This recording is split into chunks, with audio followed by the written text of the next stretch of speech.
Next topic is extended role of nurse. जैसे जैसे nursing में रिसर्च होती जाती है, नए नए एजुकेशन और ट्रेनिंग प्रोग्राम्स आते हैं नर्सिंग में, तो नर्सिंग का रोल भी जो है इम्प्रूव हो चुका है। तो पहले जो रोल है नर्सिंग का था कि वो खाली केयर ऑफ पेशेंट्स का था, लेकिन अब जो एडवांस्ड नर्सिंग प्रैक्टिस की तरफ जा रहा है, ANP जिसको हम बोलते हैं, ANP that is advanced nursing practice की तरफ जाता है। इसी को हम बोलते हैं एक्सटेंडेड रोल ऑफ नर्स। पहला जो है दैट इज नर्स एजुकेटर। ये काम करती है स्कूल ऑफ नर्सिंग में और स्टाफ डेवलपमेंट डिपार्टमेंट, जहाँ पे स्टाफ को ट्रेन करना होता है तो वहाँ पे काम करते हैं। ये एजुकेशन प्रोग्राम स्टूडेंट नर्सेज को देती है और क्लाइंट्स को भी एजुकेशन देती है ताकि वो अपना सेल्फ केयर कर सके, या पेशेंट्स को भी एजुकेट करते हैं ताकि वो अपना होम केयर कर सके। तो ये नर्स एजुकेटर का काम होता है। Next is clinical nurse specialist. इसका काम होता है कि कोई स्पेसिफिक डिजीज को मैनेज करना, जैसे TB हो गया या एड्स हो गया। और ये कहाँ फंक्शन करते हैं, एज ए क्लिनिशियन भी फंक्शन कर सकते हैं, एजुकेटर भी फंक्शन कर सकते हैं, मैनेजर्स भी फंक्शन कर सकते हैं, कंसल्टेंट्स या रिसर्चर्स भी ये बन सकते हैं।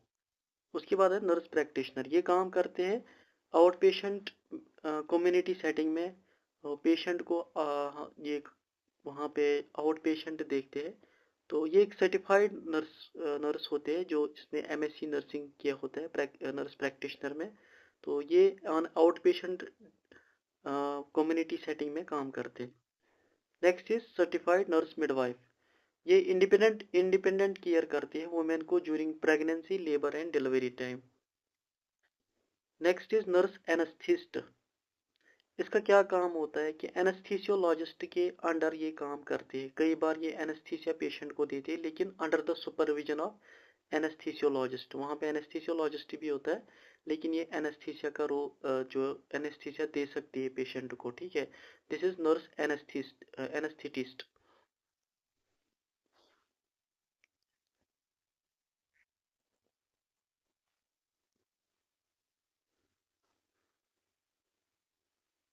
Next is nurse administrator. इसका क्या काम होता है कि क्लाइंट केयर को मैनेज करना, मिडिल लेवल या अपर लेवल मैनेजमेंट पोजीशन पे मैनेज रखना कि क्लाइंट केयर हो रही तो उसको मैनेज करना। ये भी एक नर्स एडमिनिस्ट्रेटर का रोल होता है, जो एक एक्सटेंडेड रोल होता है नर्स का। उसके बाद आते हैं नर्स रिसर्चर। नर्स रिसर्चर के क्या काम होता है कि ये जो है expanded scope of nursing practice में पार्टिसिपेट करते हैं। तो ये डॉक्टरल डिग्री इन्होंने की होती है नर्स रिसर्चर ने, और ये रिसर्च में पार्टिसिपेट करते हैं। सो यहाँ पे एक्सटेंडेड रोल ऑफ नर्स क्या होता है कि जो मेन जो रोल होता है that is care of patient. Extended role होता है कि उसके अलावा भी एडवांस्ड नर्सिंग प्रैक्टिस है जो हम काम कर सकते हैं, जैसे nurse educator, clinical nurse specialist, nurse practitioner, certified nurse midwife, nurse anaesthetist, nurse administrator and nurse researcher.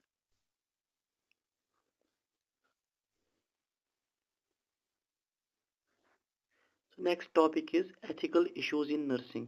तो इसमें पहला जो है नर्सिंग एथिक्स किसको हम बोलते हैं। एथिक्स हम बोलते हैं वो स्टैंडर्ड्स, वो लिमिट्स जो पेशेंट को भी बचाते हैं और नर्सेज को भी बचाते हैं लीगल इम्प्लीकेशन से, किसी प्रॉब्लम से, ठीक है।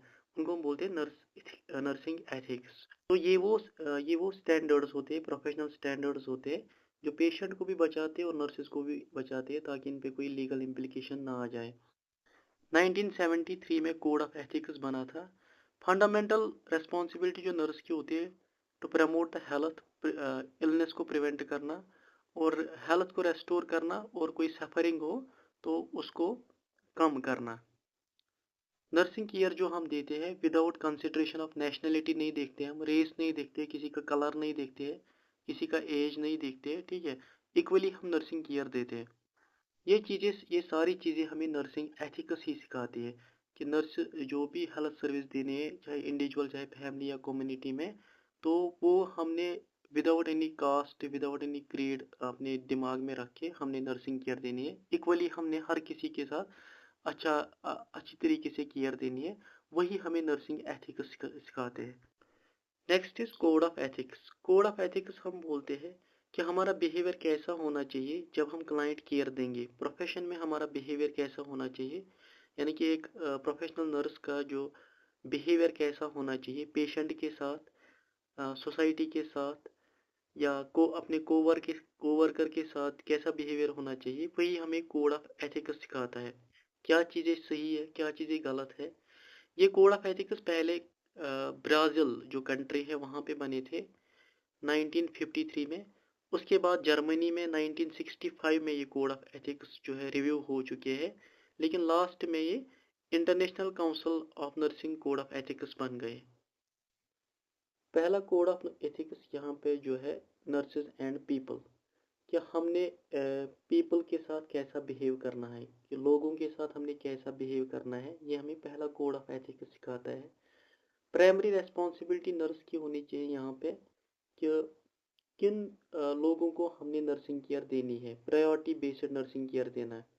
दूसरा, पेशेंट को ऐसा एनवायरनमेंट देना जिसमें उसको अपनी वैल्यूज़, उसके कस्टम्स और उसके बिलीफ्स को हम रेस्पेक्ट कर सके। तीसरा, जो भी जिन लोगों की हम केयर देंगे, तो उनका जो डाटा है वो कॉन्फिडेंशियल रखना है। उसके बाद है nursing and practice.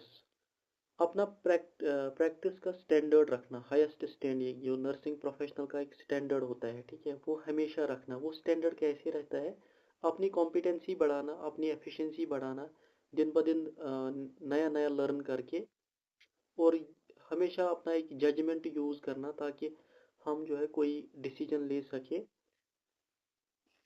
Simple words में कि हम अपना जो है प्रोफेशनल स्टैंडर्ड मेंटेन करके रखना है।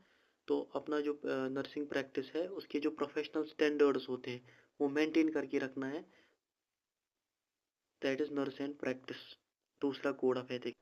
Next is nurse and society. Society के साथ कोलैबोरेट करके उनको, सोसाइटी में जो भी सिटीजन्स हैं उनको इन्वॉल्व करके हम जो है हेल्थ और सोशल नीड्स जो पेशेंट के होंगे उनको फुलफिल करेंगे।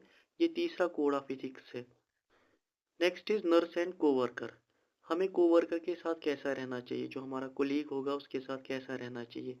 अगर पेशेंट को कोई प्रॉब्लम होगी हमारे कोवर्कर के साथ, कि हम हमारे फॉर एग्जांपल हमारे कोवर्कर ने उसको ऐसा इंजेक्शन लगाया कि पेशेंट के कोई एडवर्स इफेक्ट होगा उस इंजेक्शन से, या पेशेंट की जान जो है खतरे में है उस इंजेक्शन से, हमारा वहाँ पे फ़र्ज़ यही रहता है कि हम पेशेंट को मैक्सिमम कोशिश करें कि उसको बचाए, ताकि हम अपने कोवर्कर को भी बचा सके, ताकि उस पर कोई प्रॉब्लम ना आ जाए। Next is nursing and profession. ये फिफ्थ जो है कोड ऑफ एथिक्स है। इसमें क्या है कि हमने इक्विटेबल केयर देनी है। इक्विटेबल केयर मीन्स ऐसा नहीं कि हम रिच पर्सन को ज़्यादा केयर देंगे, या जिनको हम जानते हैं उनको ज़्यादा केयर देंगे, और जो पुअर पीपल होंगे उनको कम केयर देंगे। नहीं, इक्विटेबल केयर देनी है। तो ये फिफ्थ एथिक्स है, कोड ऑफ एथिक्स है। तो यहाँ पे हमने कोड ऑफ एथिक्स पढ़ा। First is nurse and people, then nurse and practice, then nurse and society, nurse and coworker, and nurse and profession. तो जो हमने जो टारगेट रखा था, हम 1 वीक में सिलेबस ख़त्म करेंगे, लेकिन एक और टॉपिक आ रहा है, दैट इज़ एथिकल प्रिंसिपल्स। वो हम नेक्स्ट डे जो है डिस्कस करेंगे, क्योंकि वो भी इम्पॉर्टेंट है, क्योंकि उसमें भी क्वेश्चंस आ चुके हैं। तो इसलिए आज हमें जो है सिलेबस कंप्लीट नहीं हो रहा है, कल हमारा सिलेबस जो है कंप्लीट हो जाएगा फर्स्ट चैप्टर का। So thank you so much.